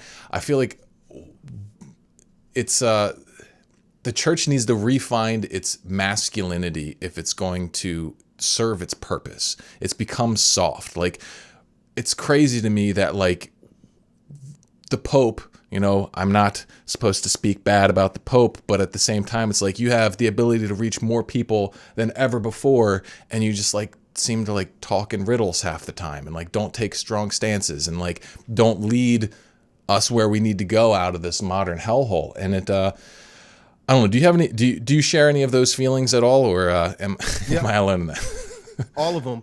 Are you aware, though, of the infiltration into the church?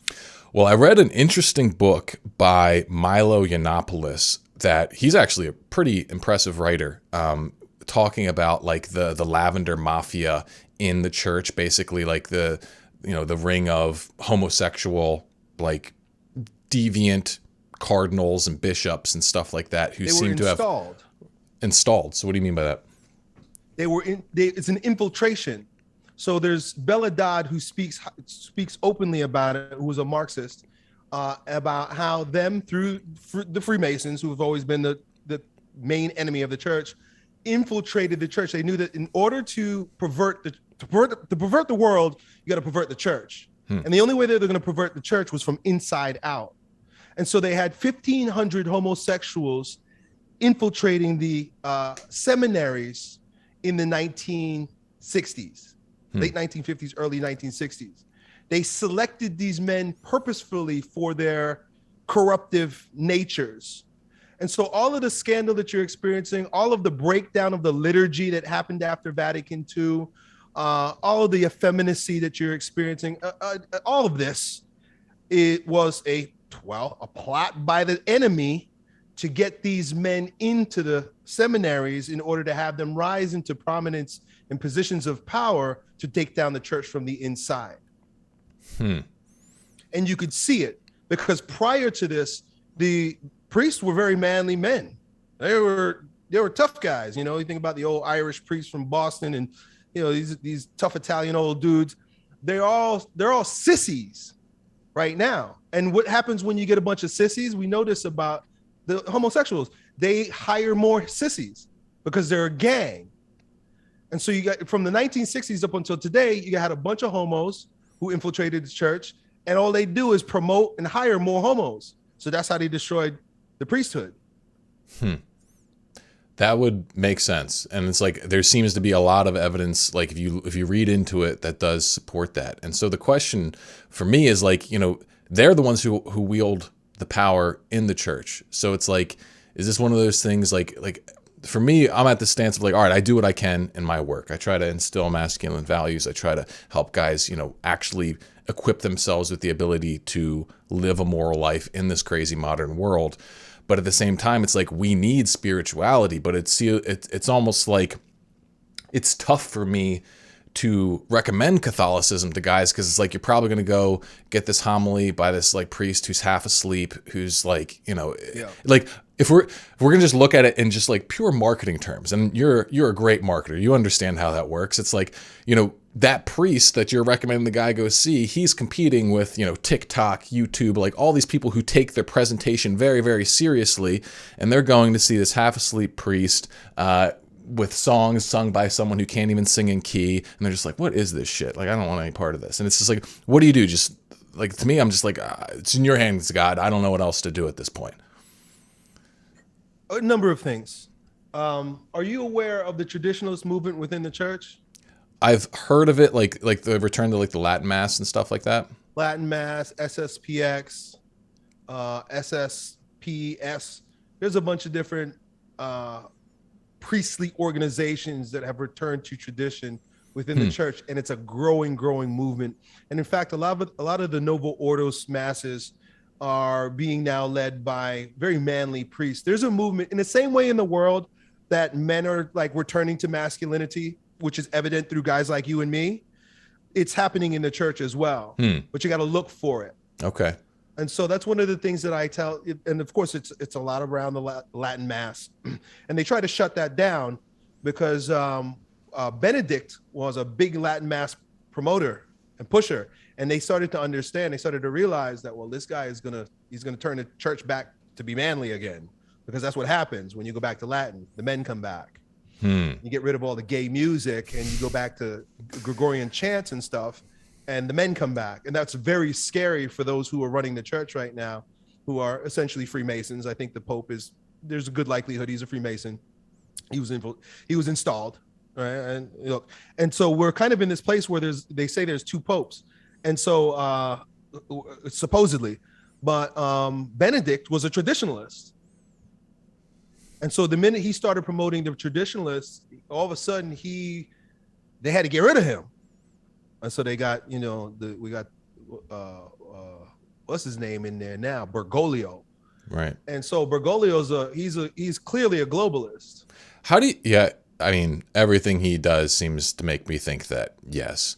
How do you think how did they get rid of Benedict? Do you have any idea around that? Like, you might be more versed on the conspiracy side. He made some mistakes, but they pinned the scandal on him like it was his fault. Okay. Gotcha.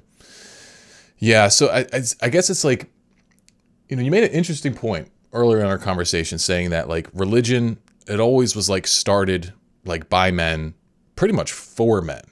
And we live in a world today where it's the exact opposite. Right? Like we live in a world today where it's like, women are the ones who go to the church primarily. Right?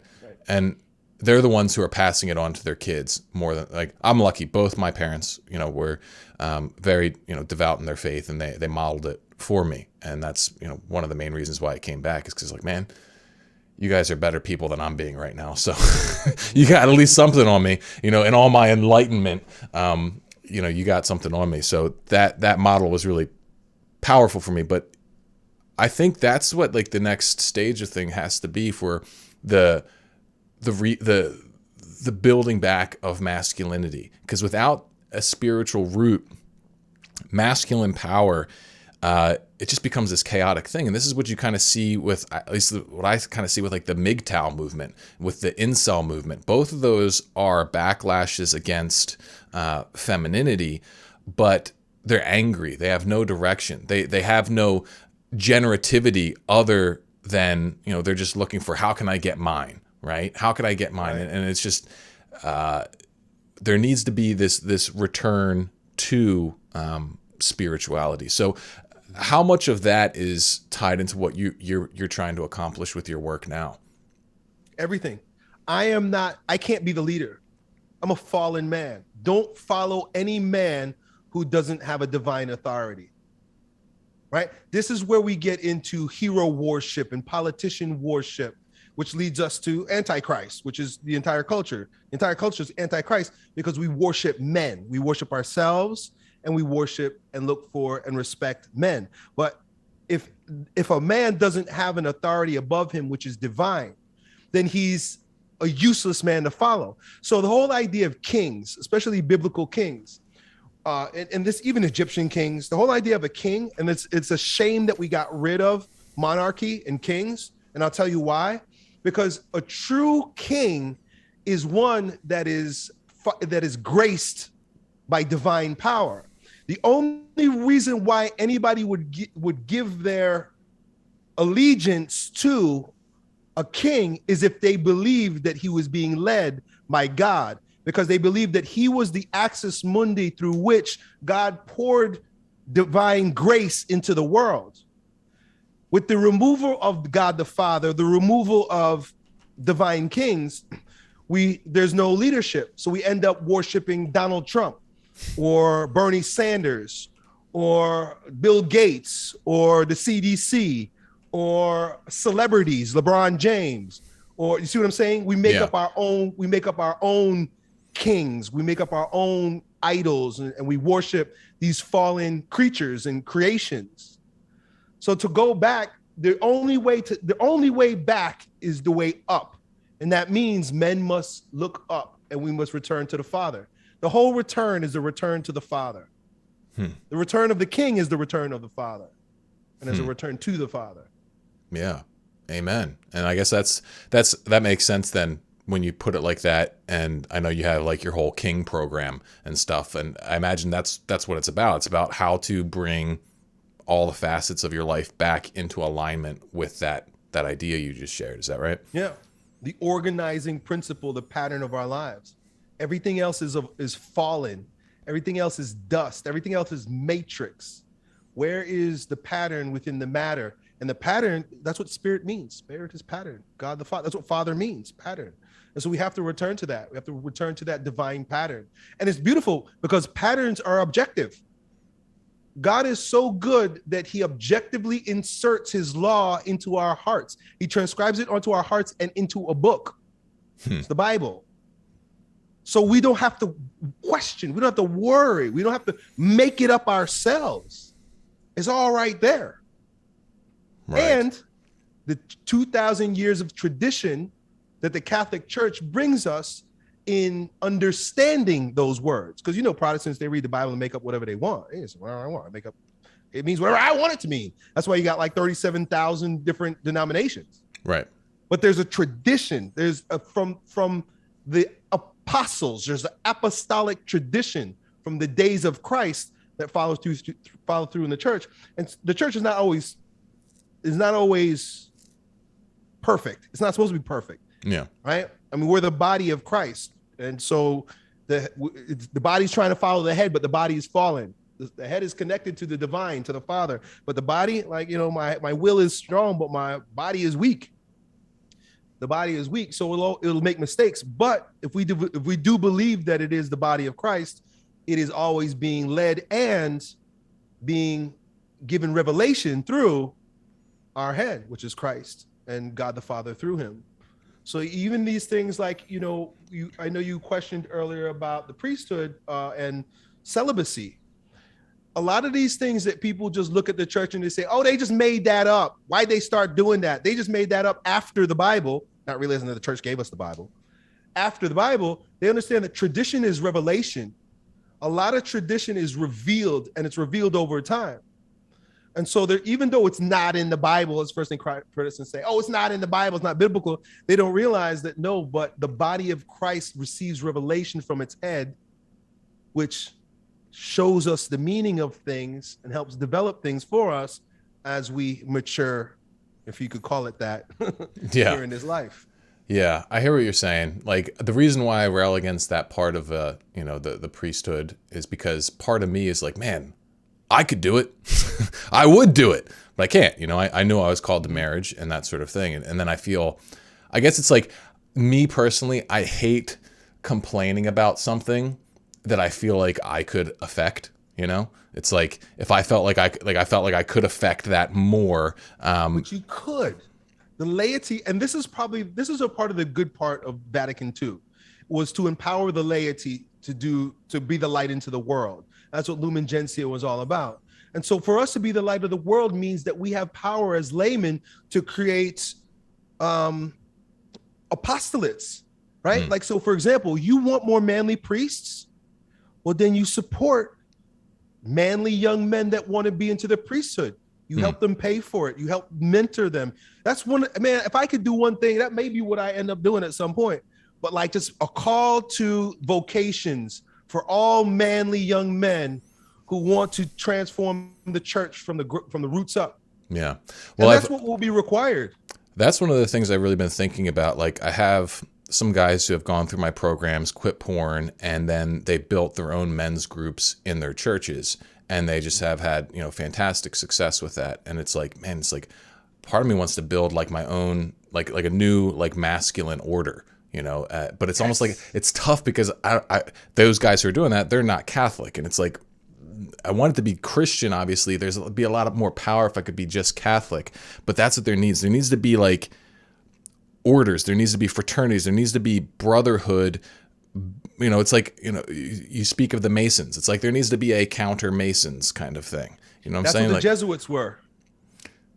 Were.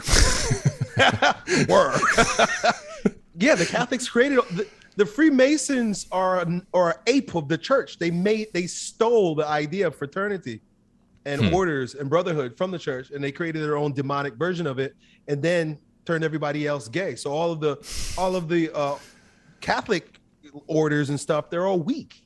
Most of them are weak. Well, I hear you, and I think you might be onto something. Well, there may be a new order. Like, isn't that what always changed the church? Like, think about the Dominicans, right? They came out of Dominic, right? Like, he transformed the church with just his devotion to the rosary. Right. And also then it was Ignatius who created the Society of Jesus that became the Jesuits.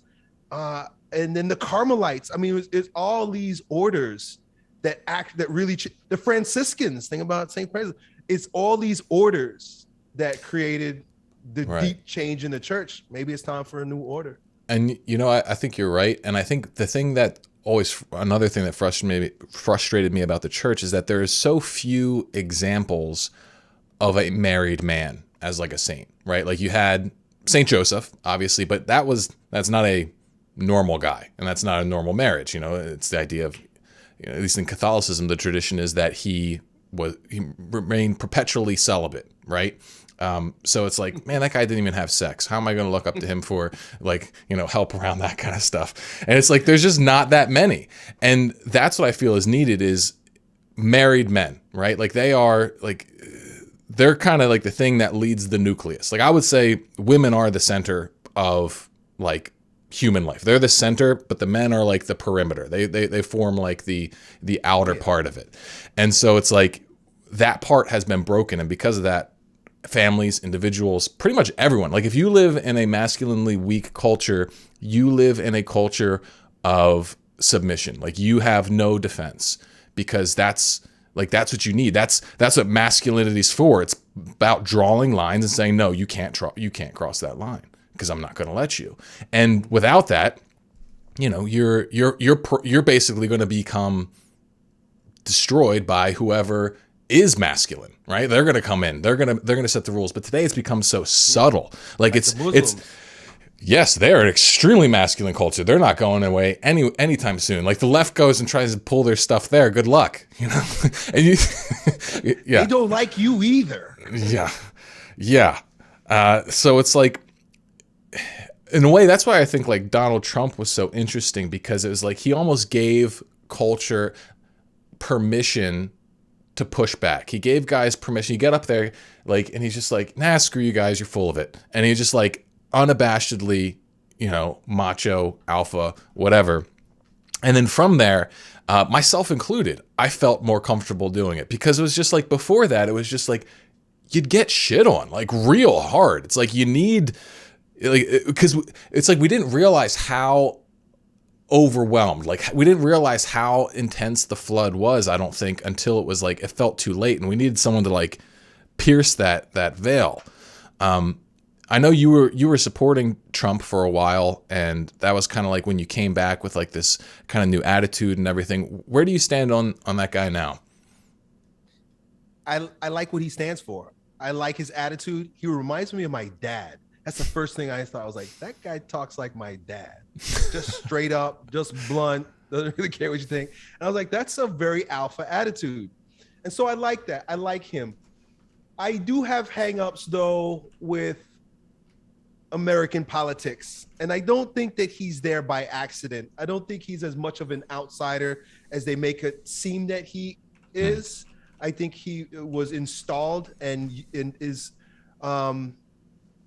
he was there for a number of reasons, but one of which was to pull out or to create division so that they can see who's who in the political sphere. Almost like you have to have like the counter revolutionaries. You have to have.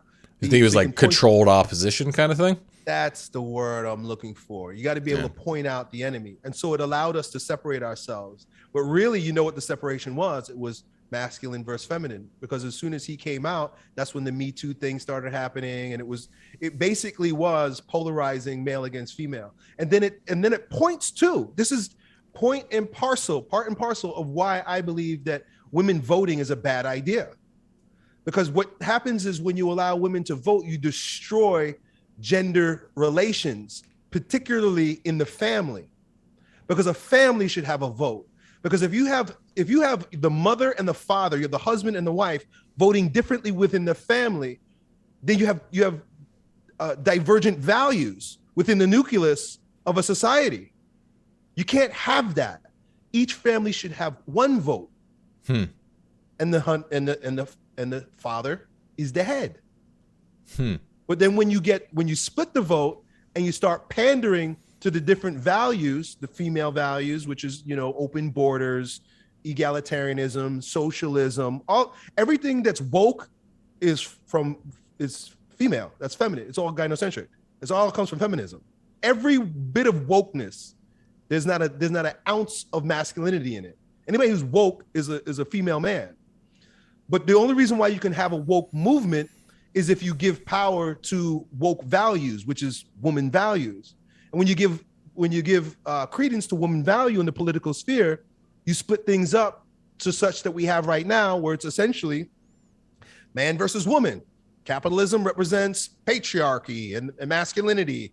Even Christianity is on that side of things.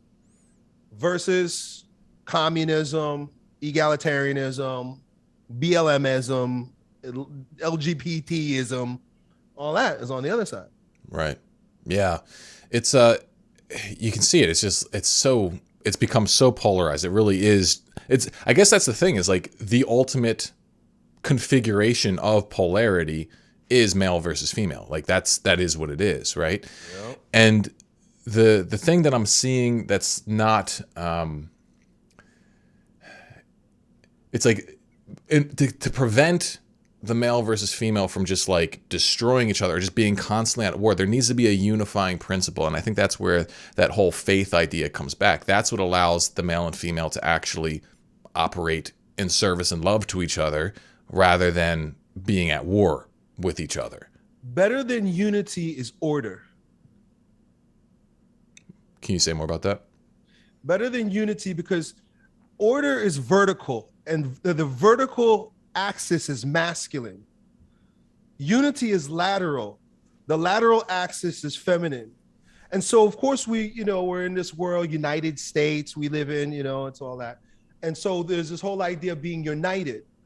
But to be united means nothing if it's disordered unity, right? This whole idea that, we're all in this together. Remember they were saying that during COVID?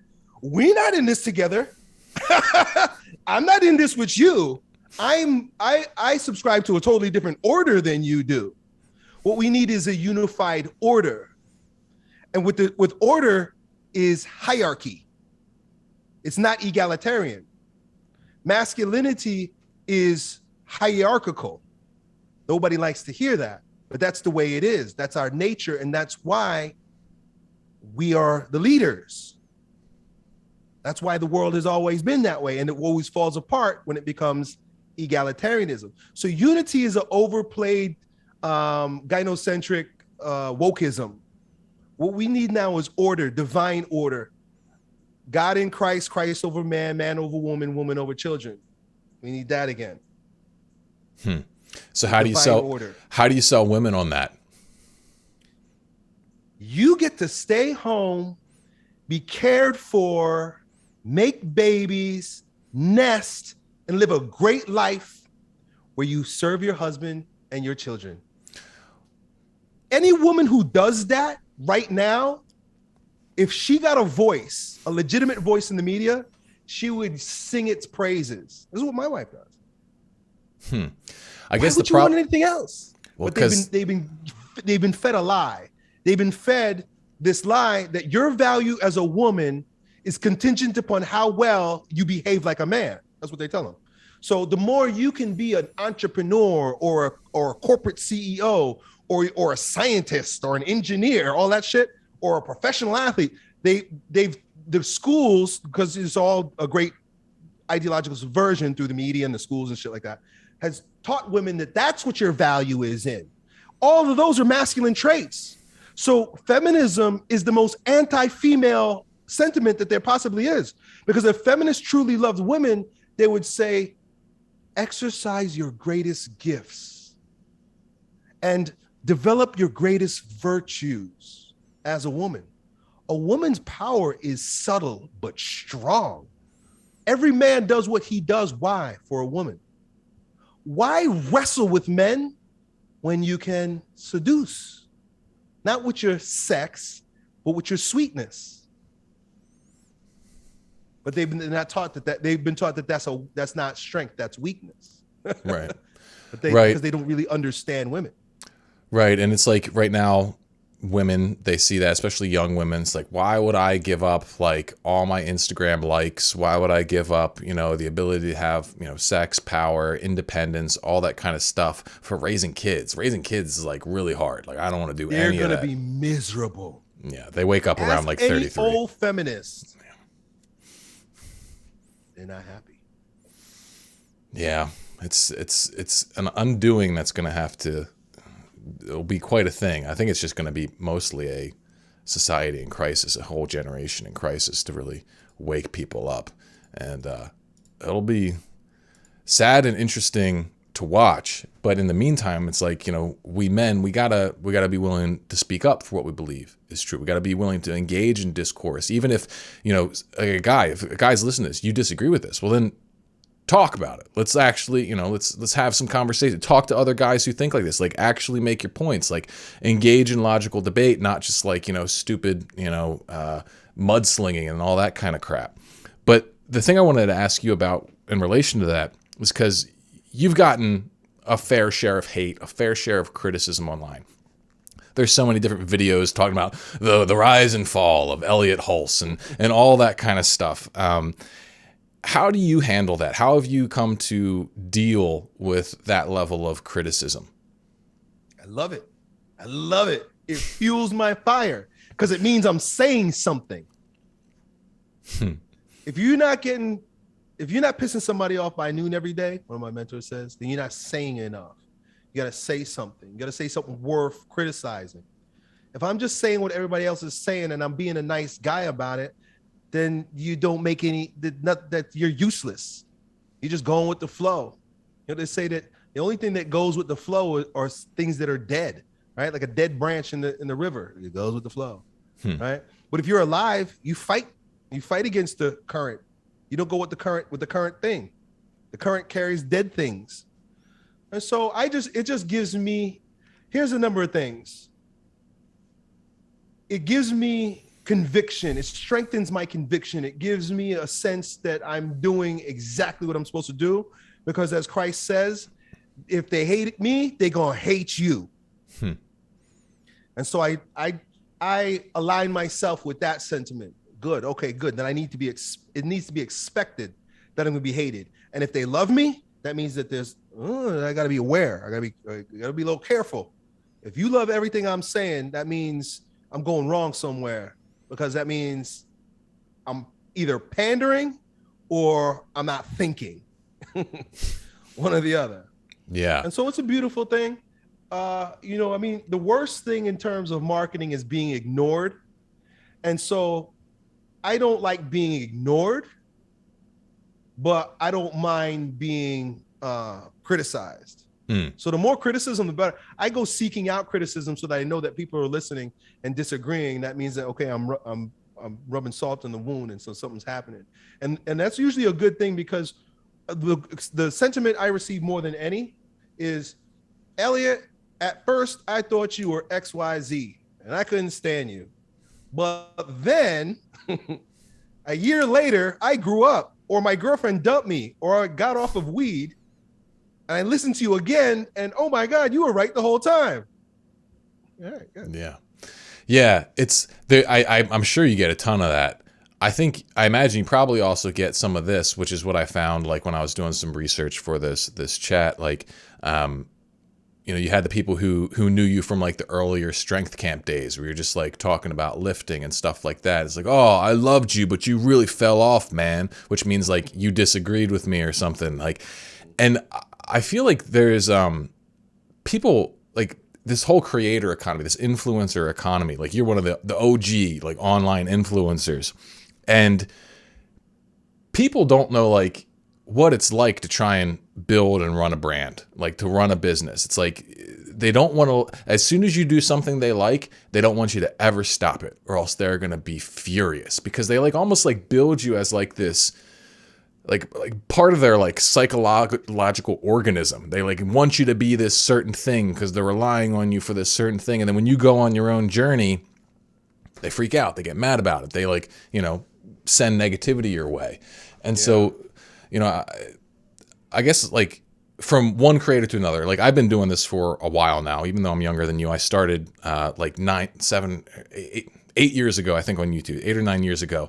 And, I've changed. I started hardcore, just porn addiction. Then I, started to branch out into, self-development, masculinity, all this other stuff. I had a phase where I used to I had a mustache and I wore this little hat and I would like put on this character. It's like you try stuff out, you do things, you move, you evolve. And I guess, what has that been like for you to have so much of your evolution be in the public eye? Has it ever been hard for you, or are you just one of those people who naturally have like extremely thick skin?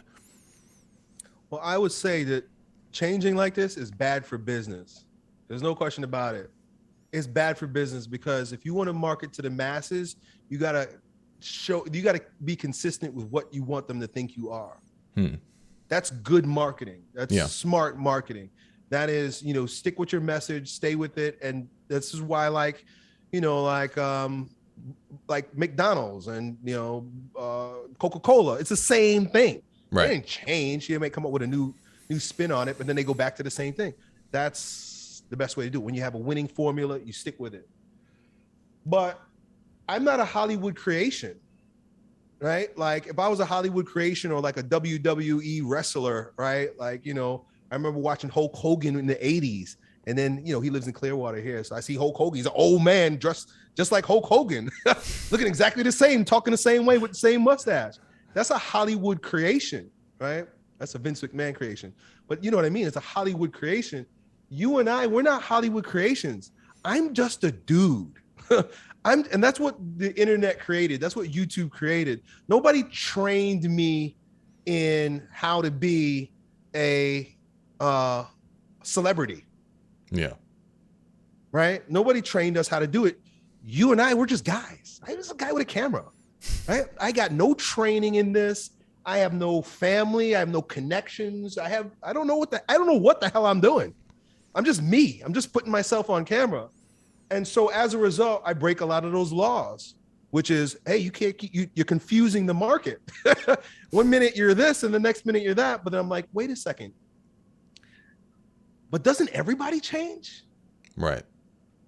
Yeah. Not unless you're a creation. And so you know what I found though? That by just allowing myself to change, there was a time when I was upset with myself because like I realized what I was doing. I'm turning off my market. I'm losing. I lost a lot. They're so funny because they think that I'm like chasing the market. A lot of times they're like, oh, Elliott's just doing that because it's trendy, or Elliott's just trying he went MAGA because he's trying to, yeah. But what they don't realize is like, bro, I lost 80% of my market each time I change. I'm not chasing anybody. I'm literally just being myself and everybody's leaving. If I wanted the market, I would have kept doing what they wanted me to do from the beginning. I'm just being myself. Yeah. But what is beautiful though, is those who do change and their change, their evolution follows your evolution. So you'll have these people who are like, wow, it almost seems like you and I were on the same path. I was into New Age and then I became Catholic. You see what I'm saying? Yeah. I was into this and then I was into that. And it seemed like just you were doing the same thing. So in a way, that's a form of leadership to a particular group of people who are evolving too. Yeah, it is. I mean, like for me, it's an inspiration for sure to see that. I see your new profile picture on Instagram. You got like a collar shirt on and a suit. Is that a sign of another change coming? Yeah, I don't know if I like that picture so much, but I'm trying. Yeah, I'm trying stuff out. Yeah, I'm trying something out. I want to be grown up Elliott. Grown up Elliott. I'm going for a grown up. I want to look wealthy. I want to look rich. I want to look professional. Yeah. And so I'm trying out that kind of uniform. I think I might just stick with my green collar shirt because from day one, old Uncle E been wearing camo and green. That's just me, and I feel more comfortable in this. I tried that. I tried the blazer on, but I'm like, Yeah. it doesn't. I know I'm doing what I want to do, but I'm like, I don't think I nailed it just yet. Right. So It takes time to dial that stuff in. It really does. Like, for the branding side of things, it's fun, it's interesting, but it also becomes like this moral thing today too. It's like, how do you balance, like, clicks with morals and nuance? Because obviously, you can just say something outrageous, non-nuanced, you can get a bunch of clicks and engagement from it, but you don't want to be inauthentic. So I'm curious, how do you think about that? Like, when it comes to getting known, getting your thoughts out there, and still being like completely true to who you are? I'm just having fun. That's a perfect I'm answer. just having fun. If it's not fun, that's when I'm being inauthentic. When I'm trying, then I'm like, this is not working out well. But if I'm having fun along the way, if I'm laughing, because I'll make some videos that are ridiculous. I'll say just some triggering shit. And if I watch myself later and I giggle, then I'm like, okay, that was good. Even though if everybody hated it, if it made me laugh, I'm like, that was great. That's awesome. I love that. I'm gonna have to start stealing that. So these last couple questions, I know you're busy here, and I really appreciate all the time you've given us. This one's kind of selfish. Like, who are your biggest business mentors that you like look up to? Well, it changes over time. Like, I was a big Brian Tracy fan, like back when I would listen to his CDs, right? That's how long ago it was. Yeah. I would listen to CDs about sales. Like, my first quote unquote business was just being a salesman in personal training. Yeah. I was a personal trainer sales. Then I discovered Dan Kennedy. I was a big Dan Kennedy fan. Can't say I ever stopped being a Dan Kennedy fan. I still love his work. I still love his stuff. He's the OG, grumpy old Dan. He's great. Right. I love his stuff. There have been those that have come and gone over time. I never really been like, into following business gurus. I'm liking Grant Cardone's stuff right now, though. I just downloaded a couple of his books on Audible, and I'm like, I just like he's abrasive, fast talking. He's just a hardcore style. So I'm like, I like this guy. I know he's been around for a while, but I just never got around to listen to his stuff. And so the other day I was like, let me download one of this guy's books. And I was like, he's awesome. Yeah. I just read his book, actually, Be Obsessed or Be Average. I'm like, yeah. I needed someone to tell me that it was okay to just be obsessed. Like, here I was, like it was weird. It was like I had this idea. It's like, well, you need to have at least minimum 2 hours a night watching Netflix, or else you're gonna suffer burnout.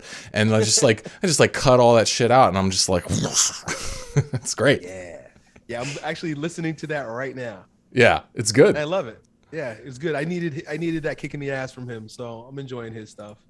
That's awesome. Well, thank you so much for being here. Is there any last things you want to tell anyone, like where to find you, anything you got going on? I saw you just you had Golden Age Reps or Golden Era Reps program on your Instagram. I actually just got it because I was interested in it. It looked similar to some like Dorian Yates style stuff I got in the past, and I wanted to see if that's like the angle you took to it. So let me know what you got. Thank you for picking that up. I actually I helped a friend publish that because he was big into HIIT training. His name is Jay Vincent. Of course, because you probably read the sales page. Real smart kid. He knows what he's doing. He owned a couple of gyms, and he was like a model and stuff like that. He's smart. I like him. But he showed me this kind of training after I did my last strongman, and I fell in love with it, man. I love it. One set to failure, and I'm destroyed. Yeah. And it's one workout a week. I'm like, I do feel that unless you're using machines as a beginner, which, I'm kind of reconciling this idea of using machines because I come from a functional training background, but that for a beginner, it's good. I think you still need to build a solid foundation based on volume. Yeah. But once you got a solid foundation and you can really create intensity in the tissue, HIIT training, high intensity training, this Mike Menser, Dorian Yates, Arthur Jones style, it's like a hack.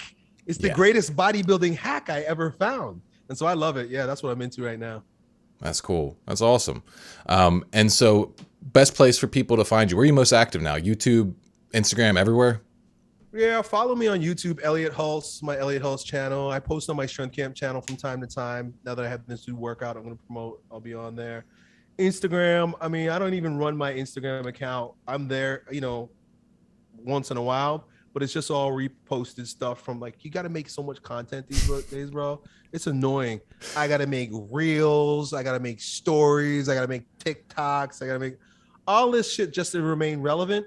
I like just making YouTube videos. So that's where you'll get me. Okay. But if you want my content, you get it anywhere. You go on Instagram, you go on TikTok, you go on Facebook, you go wherever people make content, because apparently that's where you got to be. Yeah, I hear you. That's what I'm trying to. That's the thing. It's like, how do I get my shit everywhere and still have time to do real work? Help. That's the only way. Yeah, you gotta hire help. Absolutely. All right. Well, thank you so much for being here. Absolutely love their conversation. Let you guys, everyone, please subscribe. Go check out Elliott's stuff. Make sure you're following him if you're not already. And thank you, and I'll see you guys later.